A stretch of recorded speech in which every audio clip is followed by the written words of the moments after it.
Salam alaikum, bonjour, je suis ravie de vous retrouver, j'espère que vous allez toutes et tous bien. À chaque fois que nous parlons du Sahara marocain, les Algériens nous rétorquent Polisario libre, référendum, c'est assez récurrent. Ils n'ont que ces mots-là à la bouche.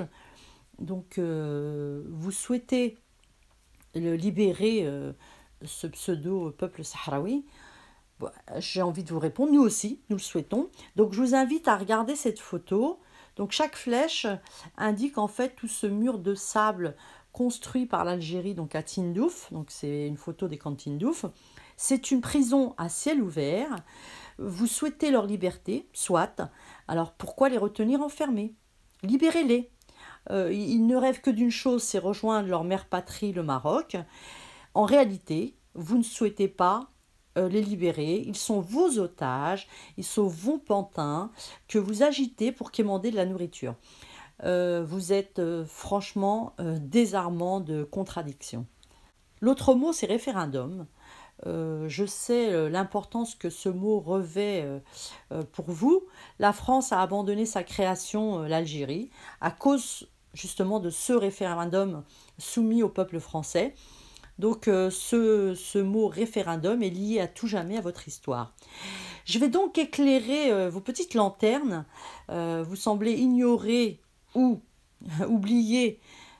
Pour d'autres, c'est une amnésie passagère, volontaire, j'ai envie de dire. Savez-vous que nous avions soumis cette proposition de référendum à l'ONU? Donc c'était une proposition marocaine. Suite à cette proposition, l'ONU a créé donc la mission des Nations Unies pour l'organisation d'un référendum au Sahara occidental. On utilise plus l'acronyme MINURSO. Donc c'est une opération de maintien de la paix des Nations Unies donc, au Sahara occidental. Son QG est à Laayoune, donc au Maroc, et elle avait pour but en fait d'organiser ce référendum. Pourquoi avons-nous abandonné cette option? Selon un document déclassifié, ce sont les États-Unis qui ont convaincu le Maroc d'abandonner cette option de référendum. Ce document de 7 pages déclassifié a été soumis au département d'État. Il a été rédigé par notre ancien ambassadeur du Maroc aux États-Unis, donc Aziz Mekouar. Donc il a été ambassadeur de 2002 à 2011. Donc il met en lumière l'implication américaine dans le dossier du Sahara marocain, et ce sont les États-Unis qui ont souhaité abandonner l'option du référendum, et ce sont eux qui ont soufflé au Maroc la proposition d'autonomie. Cette nouvelle initiative, donc proposée par Washington en 1999, avait pour but en fait, comme le dit Aziz Mekouar, de changer de vision pour une meilleure solution. La solution au conflit territorial en fait qui oppose le Maroc au Polisario. Bien évidemment, ça ne s'est pas fait du jour au lendemain. Les Américains ont dû batailler pour que finalement le Maroc accepte de proposer cette autonomie pour le Sahara. Et oui, ce sont les États-Unis qui ont poussé le Maroc à abandonner l'option de référendum. Donc ce référendum, en fait, s'est avéré être un véritable casse-tête irréalisable. Le Maroc et le Polisario, donc les deux parties, n'ont pas cessé de formuler plusieurs milliers de recours pour les votants, qui à chaque fois avaient été rejetés. Et du coup, les Nations Unies ont jeté l'éponge parce qu'ils ont réalisé que ce processus d'identification était trop complexe à mettre en œuvre pour ces populations nomades.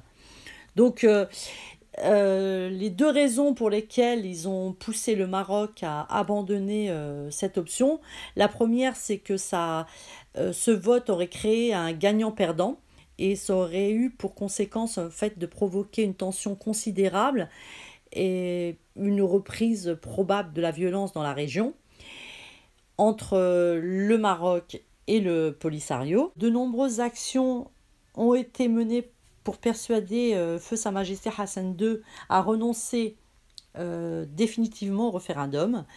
Notre souverain bien-aimé, Allah yarhamou, a accepté cette nouvelle proposition. Malheureusement, il n'a pas pu en discuter avec l'Algérie parce qu'il avait promis de le faire. Il décédera 3 jours plus tard.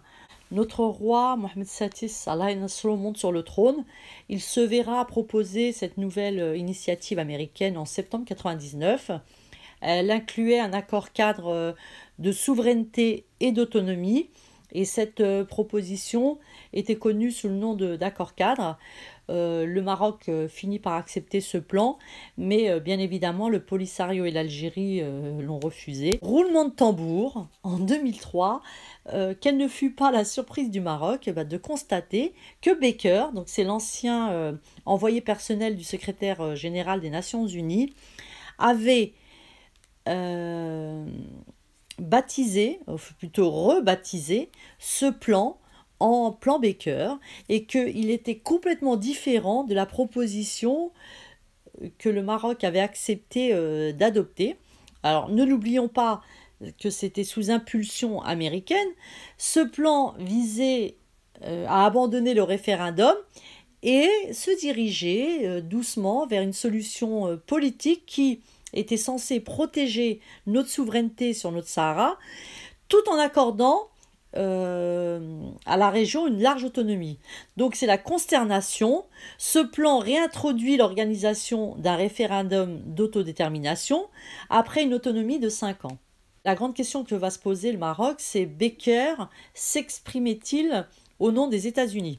Donc en marge de l'Assemblée générale des Nations Unies en 2003, Sa Majesté Mohamed Satis Allah Nasro et le président des États-Unis George W. Bush vont se rencontrer. Au cours de cette réunion, donc, Bush affirme clairement que Baker ne représente pas les États-Unis et il assure à Sa Majesté que les États-Unis ne soutiendraient jamais quoi que ce soit qui ne serait pas accepté par le Maroc.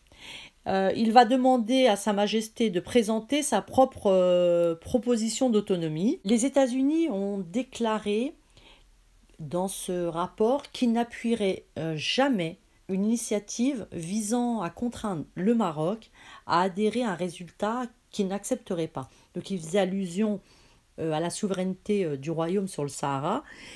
Les positions actuelles des USA confirment leur dire.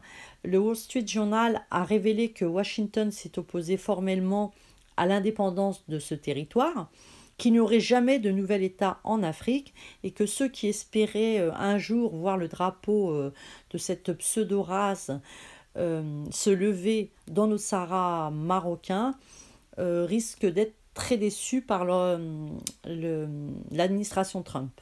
Alors dans un premier temps, le Maroc, avec le soutien des États-Unis qui vont peser tout leur poids, va rejeter le plan Baker. Les États-Unis vont rajouter une phrase à la résolution du 31 juillet 2003. Alors, elle appelait les deux parties à travailler avec les Nations Unies et entre elles pour l'acceptation et l'implantation du plan de paix. En fait, c'est grâce à cette phrase que le Maroc a réussi à enterrer le plan Baker et 3 ans plus tard, il proposera son plan d'autonomie. Les États-Unis ont promis, selon ce document, que Washington déclarerait publiquement que l'autonomie sous souveraineté marocaine était la seule solution viable pour le Sahara. Et d'ailleurs, Washington appuie le plan d'autonomie proposé par le Maroc de sérieux et de fiable, de crédit plutôt, c'est l'expression utilisée. Cette position, on le constate, est suivie par de nombreux pays étrangers. D'ailleurs, plusieurs pays cette année ont gelé leur reconnaissance de la pseudo-RASD. De plus, tous les accords internationaux n'excluant pas le Sahara prouvent également la marocanité de notre Sahara. Envolez vos folles espérances, ces milliards dépensés en vain pour essayer de vous accaparer notre Sahara. Le Maroc est dans son Sahara et le Sahara est dans son Maroc, et ce jusqu'à la fin des temps.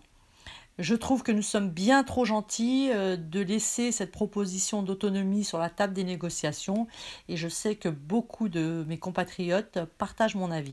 Avant de terminer ma vidéo, je voulais vous parler de l'ouverture des frontières, sujet très récurrent. Alors, je vais m'adresser à ces Algériens incultes. L'ouverture des frontières proposée par le Maroc s'accompagne de conditions. Nous avons plusieurs dossiers contentieux frontaliers et avant une éventuelle ouverture, ils devront être réglés.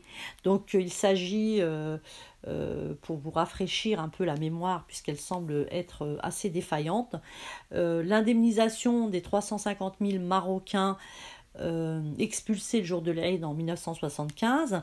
Ils ont été spoliés de leurs biens. Deuxième dossier, c'est l'exploitation des mines de fer de Garat Jebel. 50% de ces mines appartiennent au Maroc.